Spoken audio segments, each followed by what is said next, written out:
Good evening everyone. Good evening students. Good evening. God bless you all बच्चों.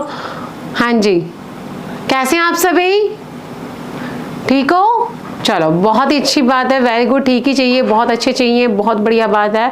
जो student live आ चुके हैं जल्दी से जल्दी लाइक एंड शेयर कर दो भाई, जल्दी से जल्दी, जिससे कि आपके भाई बंधु साथी संगी जितने भी आपके फ्रेंड्स हैं उन तक इस सेशन को पहुंचाया जा सके. भाई जल्दी से जल्दी आ जाइए लाइव. आप लोगों को पता है 7 बजे जो क्लास है वो लाइव हो जाती है, तो जल्दी से जल्दी क्लास में आ जाइए ताकि आप लोगों के कोई भी क्वेश्चन मिस ना हो. जल्दी आ जाओ भाई, लाइव आ जाओ. जल्दी स्टूडेंट्स आ जाइए. हाँ जी, बिल्कुल सही. हाँ जी, कैसे हो आप सभी? ठीक हो? बढ़िया. मैं भी ठीक हूँ. आप बताइए, आप लोग कैसे हो? सभी ठीक हो? चलिए शुरू करें, अपने सेशन की शुरुआत करें. चलो, आपकी इजाजत है? चलो, आप लोगों की परमिशन मिल गई, इससे बड़ी बात क्या हो सकती है. आज के सेशन की, आज की क्लास की शुरुआत करते हैं. देखते हैं कि किस तरह से क्वेश्चन के हैं. आप लोगों को देखना है कि आंसर क्या आएगा. बहुत ही इंपॉर्टेंट और बहुत ही अच्छा सेशन होने वाला है. क्या आप लोगों ने पहले जितने भी सेशंस हुए हैं उनके बारे में आपने देखा है, उसमें चेक किया है आप लोगों में कितनी इंप्रूवमेंट आई है? दोबारा जो सेशंस हुए हैं उनके अंदर आप लोगों ने क्वेश्चंस अटेम्प्ट किए हैं, दोबारा आप लोगों ने चेक किए हैं कि कितनी इंप्रूवमेंट आई है आप लोगों में. देखिए स्टूडेंट, हमेशा एक चीज़ ही कहती आई हूँ कि जो चीज़ आप लोगों को लगता है कुछ नहीं है, कुछ हटकी है, तो आप लोग क्या है नोट कर लीजिए, जिससे कि आप लोगों को बाद में दिक्कत ना आए. क्लियर? तो चलिए आज के जो सेशन की शुरुआत करते हैं, शुभारंभ करते हैं आज के सेशन का.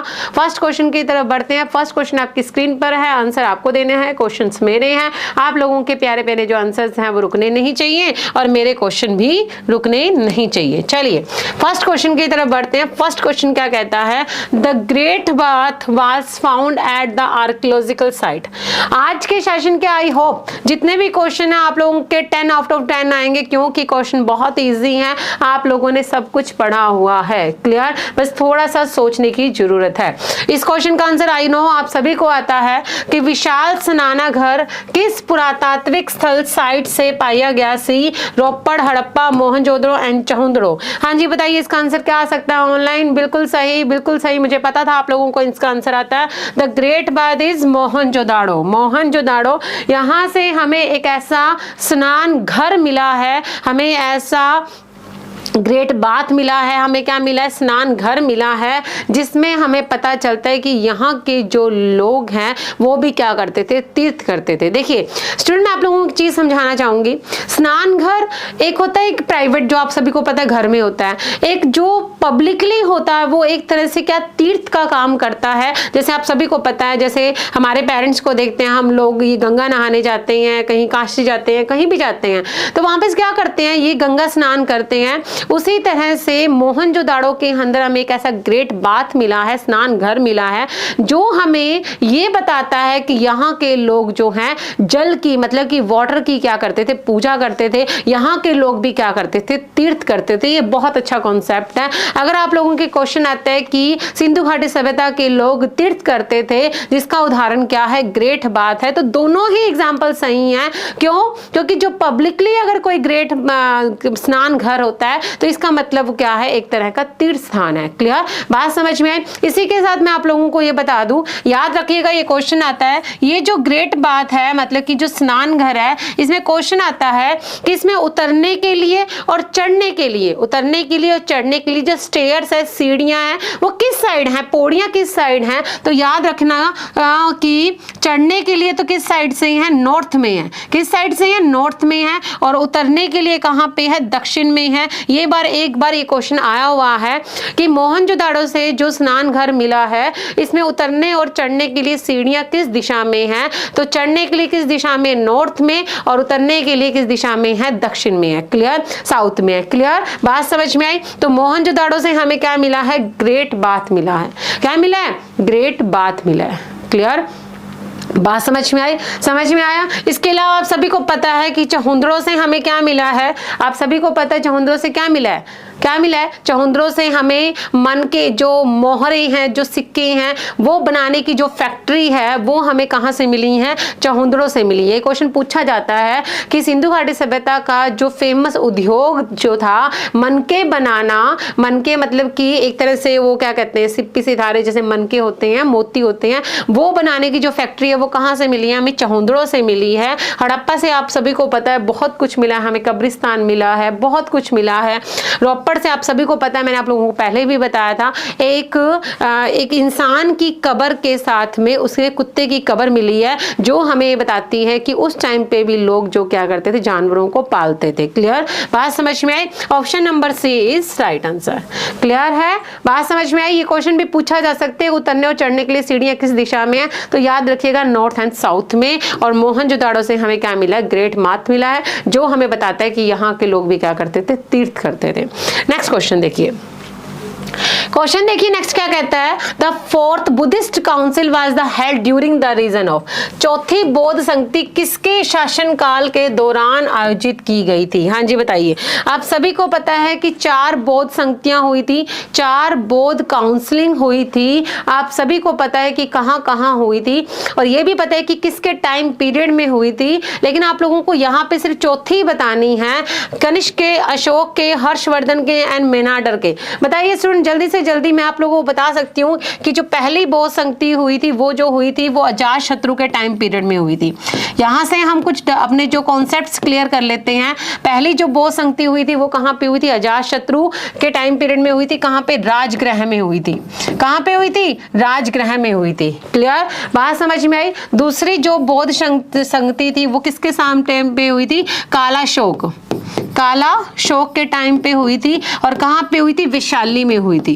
कहाँ पे हुई थी, विशाली में। मोस्ट इंपॉर्टेंट क्वेश्चन है, ये चारों ही इंपॉर्टेंट है। यहाँ पे तो सिर्फ चौथी पूछा गया है, तभी मैंने ये क्वेश्चन इसलिए लिया ताकि मैं आप लोगों को चारों की चारों बौद्ध संगतियों के बारे में, बौद्ध काउंसिल्स के बारे में बता सकूं। पहली जो हुई थी वो अजातशत्रु के टाइम पीरियड में हुई थी, कहाँ पे, राजगृह में हुई थी।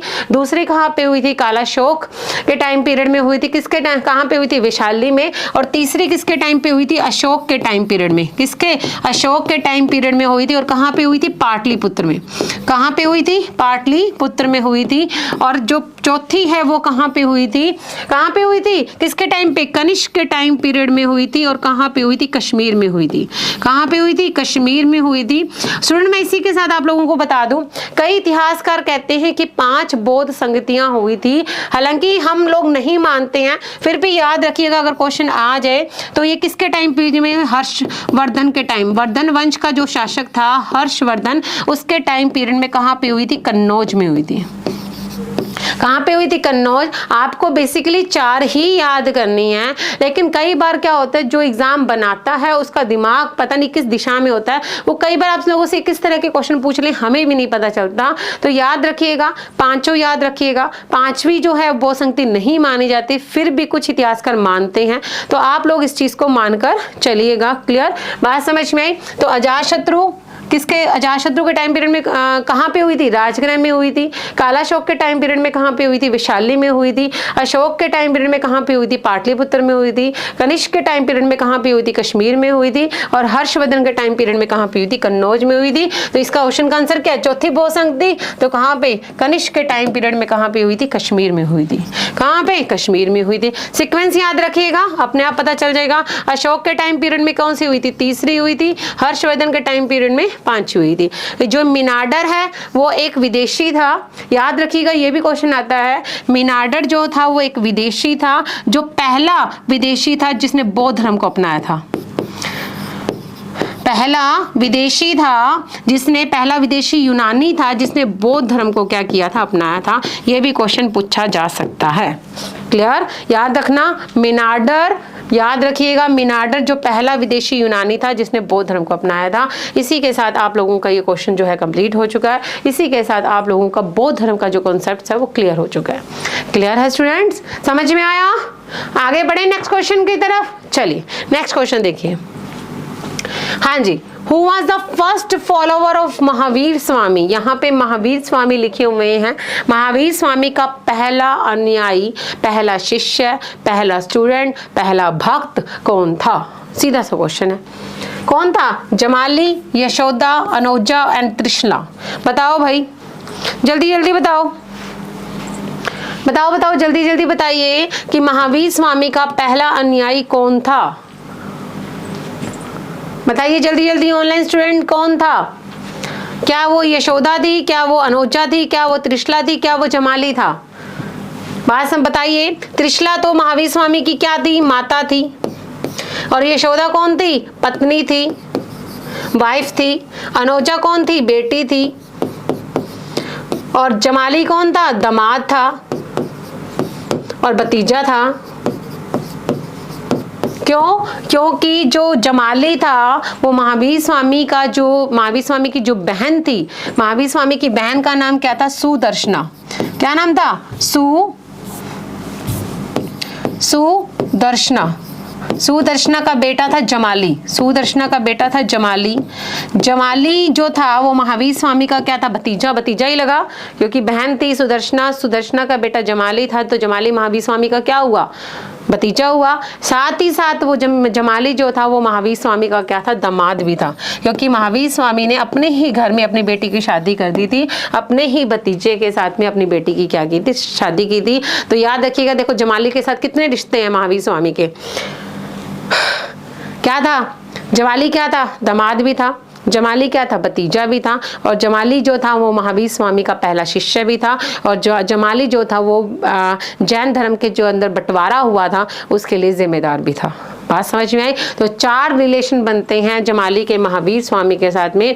पहला भतीजा, दामाद, क्या था? भक्त था। और चौथा कौन सा बच गया? इसने जो जैन धर्म के अंदर जो विभेद हुआ था, जो बंटवारा हुआ था, उसका रिस्पॉन्सिबल भी कौन था? जमाली था। क्लियर? बात समझ में आई? तो याद रखिएगा, महावीर स्वामी का भतीजा दामाद कौन है? जमाली है। महावीर स्वामी की पत्नी का नाम यशोदा है। महावीर स्वामी की बेटी का नाम अनोजा है। कहीं कहीं इसका नाम प्रियदर्शना भी आता है, प्रियदर्शना।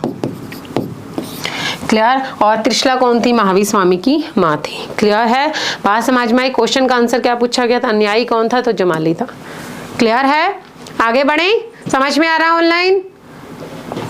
नेक्स्ट क्वेश्चन देखिए। The Sultan of Delhi, who is reputed to have built the biggest network of canals in India, बस इतना इजी क्वेश्चन है ये कि दिल्ली का वह सुल्तान जिसने भारत में नहरों का सबसे बड़ा नेटवर्क के लिए जाना जाता है। हाँ जी बताओ भाई, दिल्ली का वैसा कौन सा सुल्तान था जिसने सबसे ज्यादा नहरों का निर्माण करवाया था? आप सभी को पता है इसका आंसर, आप सभी को पता है। इस व्यक्ति का जो नाम है वो आपके मुंह पे हमेशा आता है, क्योंकि इसने काम ही ऐसे किए हैं। बेरोजगारों को रोजगार दिया है, मुस्लिम महिलाओं की शादी करवाई है, मुस्लिम बेटियों को एजुकेशन दी है, हॉस्पिटल्स खुलवाए हैं फ्री में, बाग लगवाए थे, बगीचे लगवाए थे। तो मतलब बहुत सारे इसने नेक काम किए थे। इसी में एक नेक काम, इसने बहुत सारी नहरों का निर्माण करवाया था सिंचाई के लिए, जैसे यमुना से हिसार, सतलज से घग्गर, घग्गर से फिरोजाबाद, घग्गर से यमुना। तो ये बहुत सारी ऐसी नहरों का निर्माण करवाया था। किसने? फिरोज शाह तुगलक ने। किसने? फिरोज शाह तुगलक, जो सबसे ज्यादा कैनल्स को बनाने वाला, नहरों का जाल, क्वेश्चन ये भी पूछा जाता है, नहरों का जाल बिछाने वाले व्यक्ति का नाम बताइए, तो वो कौन था? फिरोज शाह तुगलक था। क्लियर? बात समझ में? अब मैं आप लोगों से एक क्वेश्चन पूछती हूँ कि मध्यकालीन भारतीय इतिहास में दिल्ली सल्तनत में सबसे पहले नहर निर्माण का, मतलब नहरों को बनाने का सपना देखने वाला और नहर बनाने वाला ये तो देखो, फिरोज शाह तुगलक ने तो सबसे ज्यादा नहरें बनाई थी, नहरों का जाल बिछाया था। ठीक है, ये तो बात सही होगी, नेटवर्क बिछा दिया। लेकिन ऐसा कौन सा व्यक्ति था जिसने नहर बनाने का सपना देखा और नहर सबसे पहले दिल्ली सल्तनत में नहरें बनवाई थी? बताइए, दिल्ली सल्तनत में सबसे पहले नहर बनाने वाला व्यक्ति कौन था? आपके सामने 3 ऑप्शंस बच गए, इल्तुतमिश, गयासुद्दीन तुगलक एंड सिकंदर लोदी। बताइए, सबसे पहले नहरों को बनाने का सपना देखने वाला और नहर बनाने वाला व्यक्ति कौन था? आपके सामने ऑप्शन 3 है, इल्तुतमिश, गयासुद्दीन तुगलक एंड सिकंदर लोदी। क्योंकि फिरोज शाह तुगलक तो चलो ये आ गया, किसने नहरों का जाल बिछाया था, बात खत्म हो गई। लेकिन सबसे पहले दिल्ली सल्तनत में नहरें किसने बनवाई थी भाई, बताओ? गयासुद्दीन तुगलक ने। तुगलक वंश के अंदर ही सारे विद्वान बैठे हैं, चाहे वो गयासुद्दीन तुगलक हो, चाहे वो मोहम्मद बिन तुगलक हो, चाहे फिरोज शाह तुगलक हो। फिरोज शाह तुगलक ने सबसे ज्यादा कैनल्स का जाल बिछाया था, तो गयासुद्दीन तुगलक ने क्या किया था, सबसे पहले नहरों का सपना देखा था। गयासुद्दीन तुगलक पहले आता है, तुगलक वंश का संस्थापक है, फाउंडर है, तो सबसे पहले नहरें कौन बनाएगा, गयासुद्दीन तुगलक। उसके बाद मोहम्मद बिन तुगलक आया और उसके बाद फिरोज शाह तुगलक। मोहम्मद बिन तुगलक अपने ही कामों में उलझा रहा, इसलिए उसको नहर बनाने का टाइम नहीं लगा, तो फिरोज शाह तुगलक ने क्या किया, नहरों का जाल बिछा दिया। क्लियर? तो option number C is right answer. अगर क्वेश्चन आपके लोगों के आ जाए कि दिल्ली सल्तनत में सबसे पहले नहर बनाने वाला व्यक्ति कौन था, तो वो कौन था, गयासुद्दीन तुगलक था। क्लियर है? आगे बढ़े, नेक्स्ट क्वेश्चन देखिए। हाँ जी, in which order did the following dynasties rule Delhi? Select the correct answer from the course given below. आपके सामने 4 दिए हुए हैं, 4 राजवंश दिए गए, 4 वंश दिए गए हैं। सिंपल सा क्वेश्चन है, आप सभी को इसका आंसर आता है। सीक्वेंस आप लोगों को सेट करनी है, आप लोगों को याद ही है, ट्रिक याद है ना? गुलाब खिले तो सांस लो, गुलाब खिले तो सांस लो। सबसे पहले कौन आ गया,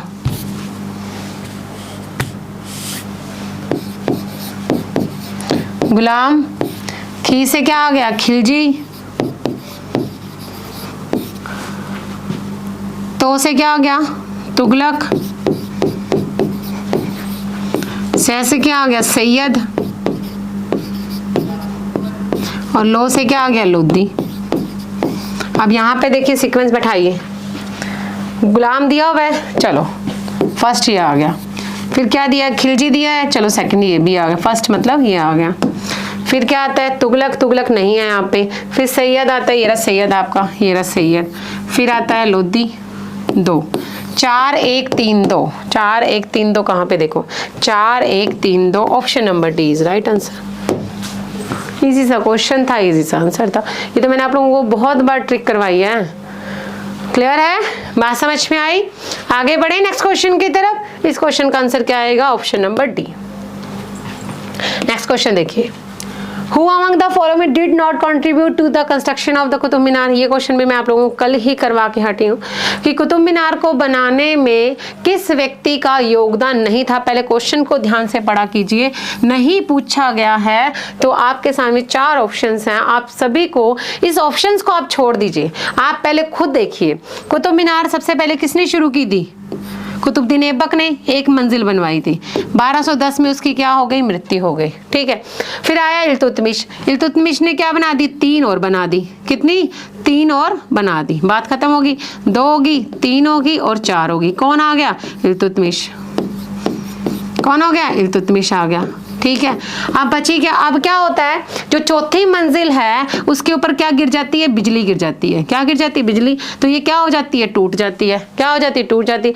ये कब हुआ था, फिरोज शाह तुगलक के टाइम पीरियड में हुआ। तो फिरोज शाह तुगलक ने क्या किया, इसको भी दोबारा बना दिया, इसको भी दोबारा बना दिया। तो कितनी होगी, 5 होगी। कितनी होगी, 5 होगी। क्लियर, किसने बनाई थी, फिरोज शाह तुगलक ने। और ये किसने बनाई थी, कुतुबुद्दीन ऐबक ने। क्लियर, बात समझ में? तो देखिए, कुतुबुद्दीन ऐबक था, नींव रखी थी इसने, बिल्कुल सही है। इल्तुतमिश था, बाकी की 3 मंजिलें बनाई थी। अलाउद्दीन खिलजी नहीं था, कोई रोल नहीं था। फिरोज शाह तुगलक था, सही था। तो option number C is right answer. Easy सा क्वेश्चन था, इजी सा आंसर है, सभी को पता है इसका आंसर। तो option number C is right answer. Clear, आज तो मुझे लगता है सभी के क्वेश्चन सही होंगे, सारे के सारे। क्लियर, आगे बढ़ते हैं। हाँ जी, the court language of Mughals was, मुगलों की दरबारी भाषा क्या थी भाई? इस क्वेश्चन का जवाब दो आप लोग।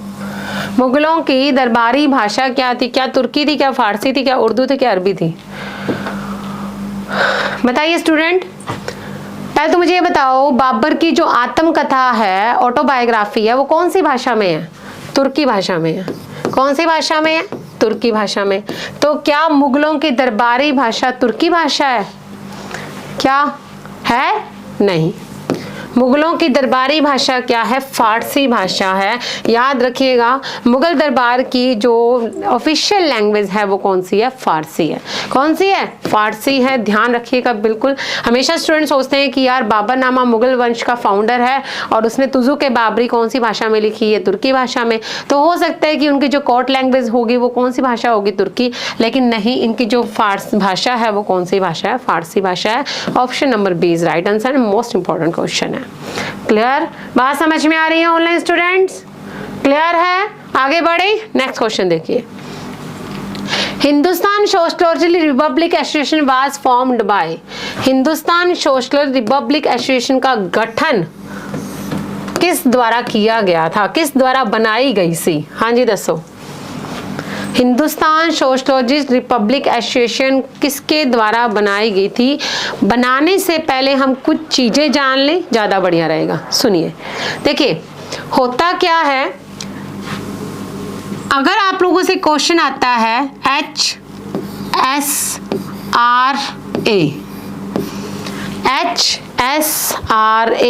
की फुल फॉर्म बताइए। HSRA की फुल फॉर्म बताइए तो क्या बनेगा? Hindustan socialist Republic association. पहली बात। दूसरा, कब बनाई गई थी ये? 1928 में। क्लियर? बात समझ में? किसने, कहां पे बनाई गई थी? दिल्ली में। कहां पे? दिल्ली में। दिल्ली में कहां पे? फिरोज शाह कोटला मैदान में। फिरोज शाह कोटला मैदान कहां पे बनाई गई? फिरोज शाह कोटला मैदान। किस तरह की संस्था थी ये? क्रांतिकारी संस्था थी। किस तरह की? क्रांतिकारी संस्था थी। किसने बनाई थी ये? चंद्रशेखर आजाद। चंद्रशेखर आजाद, भगत सिंह, राम प्रसाद बिस्मिल। क्लियर? बात समझ में आई? समझ में आई? बनाई किसने थी? आपसे क्वेश्चन आता, मतलब कि मेंबर तो चलो ये तो इसके क्या हो गए? मेंबर हो गए। पूछा जाता है कि किसने बनाई थी, फाउंडर कौन था? तो वो कौन था? चंद्रशेखर आजाद था। एक चीज और सुन लो, HSRA का जो पहले नाम था वो HRA था, Hindustan Republic association. Hindustan Republic association. बाद में चंद्रशेखर आजाद ने इसका नाम बदलकर HSRA रख दिया। पहले इसका नाम था हिंदुस्तान रिपब्लिक एसोसिएशन, ध्यान रखना। फिर चंद्रशेखर आजाद ने इसका नाम बदलकर HSRA रख दिया। कब? 1928 में। इसकी स्थापना कहाँ पे गई? फाउंडर कहाँ पे बना, मतलब कहाँ पे बनाई गई थी? दिल्ली में। कहाँ पे? दिल्ली के फिरोज शाह कोटला मैदान में। मोस्ट इंपॉर्टेंट क्वेश्चन है। क्या किसने बनाई थी? चंद्रशेखर आजाद ने। ये इसके मेंबर थे भगत सिंह, राम प्रसाद बिस्मिल, अशफाकुल्ला खां तो नहीं था, याद रखिएगा। और भी काफी सारे जो थे वो इसके मेंबर थे, याद रखिएगा। सचिंद्र नाथ सान्याल, ये जो सारे थे वो इसके क्या थे? मेंबर थे। तो चंद्रशेखर आजाद ने इसको क्या किया था? बनाया था। तो आपके सामने देखिए ऑप्शन में क्या है? ऑप्शन नंबर सी, चंद्रशेखर आजाद। क्लियर? बात समझ में आई? तो HSRA की फुल फॉर्म क्या है? Hindustan socialist Republic association. कई बार पूछ लेते हैं। कब बनाई गई? 1928 में। कहाँ बनाई गई? दिल्ली के फिरोज शाह कोटला मैदान में। किसने बनाई? चंद्रशेखर आजाद ने। स्टूडेंट मेंबर कौन थे? भगत सिंह, राम प्रसाद बिस्मिल, और भी काफी सारे थे। आप लोगों को यही याद रखना है। क्लियर? बात समझ में? तो option number C is right answer. समझ में आ गया? आगे देखिए। हाँ जी भाई, मशहूरी आ गई। जो स्टूडेंट PS टेट की तैयारी कर रहे हैं भाई, उनका बैच जो है वो ऑलरेडी स्टार्टेड है। 11 अप्रैल से क्लासेस चल रही हैं, कंटिन्यूस सिलेबस बढ़ता जा रहा है। तो आप लोगों से मैं यही कहना चाहूँगी, समय व्यर्थ मत गवाओ, समय को यूज़ करो और जल्दी से जल्दी इस बैच को ज्वाइन करो। नेक्स्ट क्वेश्चन देखिए। Whom did Rajendra Prasad consider as the father of Pakistan? कितना अच्छा क्वेश्चन है, कितना नया क्वेश्चन है कि राजेंद्र प्रसाद ने पाकिस्तान का फादर, पाकिस्तान का जनक किसे कहा है? Mohammad Ali Jinnah, Lord Mountbatten, Lord Minto and Liaquat Ali. हाँ जी, बताइए भाई, जल्दी से जल्दी बताइए कि राजेंद्र प्रसाद ने पाकिस्तान का फादर किसने कहा? हालांकि मैं जानती हूँ कि क्वेश्चन आप लोगों ने नहीं सुना, लेकिन अगर आप लोगों ने मुझसे हिस्ट्री की है तो आप लोग थोड़ा सा दिमाग लगाइए, बस थोड़ा सा दिमाग लगाने की जरूरत नहीं है, ज़्यादा मैं कह ही नहीं रही हूँ, थोड़ा सा लगाइए, आप लोगों को सारा कुछ पता चल जाएगा कि ये पाकिस्तान किसने बनाया था, राजेंद्र प्रसाद ने ऐसा क्यों कहा, बताइए। आप लोग याद कीजिए 1906 के अंदर सर आगा खां कहाँ पे गए थे? शिमला गए थे। कहाँ पे गए थे? शिमला गए थे। उस टाइम पे भारत का वायसराय कौन था? लॉर्ड मिंटो था, जिसने इनको भड़काया था कि तुम भी अपनी एक मुसलमानों की क्या बनाओ, पार्टी बनाओ। क्या बनाओ? मुसलमानों की क्या बनाओ, पार्टी बनाओ। फिर जब इन्होंने मुस्लिम लीग बना ली, कब बना ली? मुस्लिम लीग बना ली 1906 के अंदर। तो 1909 के अंदर मार्ले मिंटो एक एक्ट आया। कौन सा एक्ट आया? मार्ले मिंटो एक्ट आया। उस टाइम पे भारत का वायसराय कौन था? मिंटो था। और भारत का एम्बेसडर कौन था? सेक्रेटरी कौन था? मार्ले था।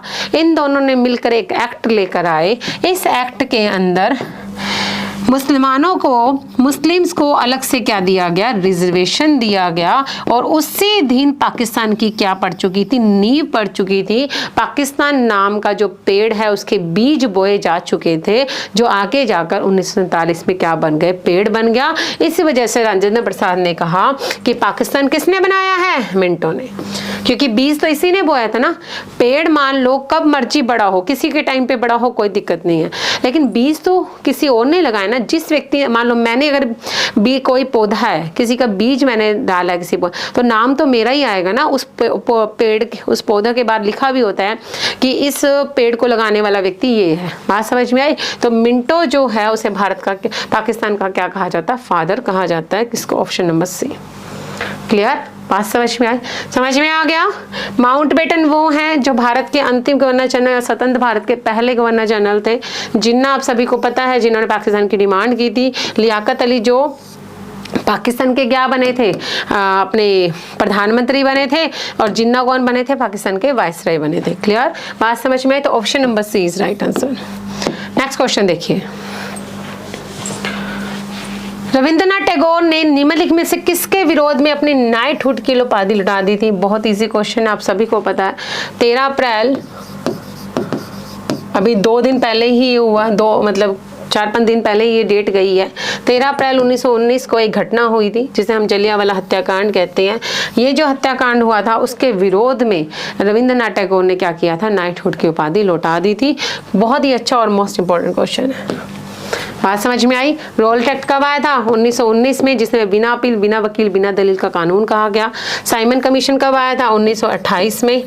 1927 में बना था, 1928 में आया था। क्रिप्स मिशन कब आया? 1942 में। क्लियर? बात समझ में आई? तो option number B is answer. Jallianwala हत्याकांड के विरोध में रविंद्रनाथ टैगोर ने क्या किया था? उपाधि लौटा दी थी। इसी के साथ जो स्टूडेंट यूजीसी नेट की तैयारी कर रहे हैं भाई, जल्दी से जल्दी इस बैच को ज्वाइन कीजिए, क्योंकि जून के अंदर आप लोगों का एग्जाम है। क्लियर? इसी के साथ आज की क्लास में इतना ही। Thank you so much. अगर आपने अभी तक टेलीग्राम चैनल ज्वाइन नहीं किया तो भाई ज्वाइन कर लीजिए। आप लोगों को, मुझे पता नहीं, मैं रोज लिंक शेयर करती हूँ शाम को। आप लोग मुझे कहते हो कि मैम हमें लिंक नहीं मिलता। कैसे नहीं मिलता? मैं रोज टेलीग्राम पर लिंक शेयर करती हूँ, आप लोग चेक कीजिए। मैं नीचे लाइन भी लिखती हूँ कि टुडे लिंक 7 PM सेशन, तो आप लोग जो है ध्यान से चेक कीजिए और क्लासेस मिस मत कीजिए। ये आप लोगों के लिए हम मेहनत कर रहे हैं, किसी और के लिए नहीं कर रहे हैं। आप लोगों का ही फायदा है। अगर आप लोग लगाते हैं तो आप लोगों को ही फायदा होगा, हमें नहीं। हम लोगों को तो पढ़ाना है। बात समझ में आई? और आप लोगों को पढ़ना है। अगर आपको अपनी लाइफ में कुछ बनना है तो आप लोग ये क्लासेस लगाइए, कुछ नया सीखिए। बहुत कुछ है नया सीखने के लिए। क्वेश्चन के आंसर करने ही नहीं आते हम, सिर्फ साथ ही साथ हम कॉन्सेप्ट्स को क्लियर करने आते हैं। क्लियर? बात समझ में आई? तो आज की क्लास में इतना ही। Thank you so much. अपना ध्यान रखिए, स्वस्थ रहिए, खुश रहिए, मस्त रहिए, एंजॉय करिए। और पढ़ाई भी कीजिए भाई, साथ ही साथ बहुत ज़रूरी है। इसी के साथ आज की क्लास को हम यहीं विराम देते हैं। गुड नाइट, शुभ रात्रि एंड शुभ खैर। Thank you so much.